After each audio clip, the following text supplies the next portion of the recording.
I applaud Elon Musk. He has found an enormous amount of waste, specifically fraud and abuse. And he did that by getting into the government and showing us how fraudulent he is. For example, if you have heard of the Consumer Financial Protection Bureau and you listen to a single Republican tell you what it is, from Congress to Mark Andreessen on Joe Rogan, to Mark Zuckerberg on Joe Rogan, to Elon Musk, they will all say verbatim the same thing.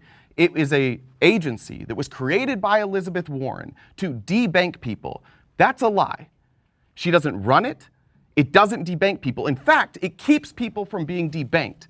And one of the big things the CFPB did and does is they try and keep X, Facebook, and all of these social media companies from becoming payment processors that don't have to follow the same laws as banks. And there were 280 complaints against Elon Musk's companies alone. And he walked in and he fired the inspector generals, and then he gutted it. And he did this at the CFPB, he did it at the National Labor Relations Board, where we also now know that there was a sudden spike of information going out, and Russians were using the created usernames and passwords that had been created 15 minutes earlier to try and log in. He went to the FAA. He was able to go and look at every contract that he was negotiating against. He went to NASA. He went into every one of these programs and he gutted them. And he made it so that he and his billionaire friends didn't have to keep the rules anymore. And all he had to do is hold this shiny object in front of everybody's face. Look, we're going to cut $2 trillion.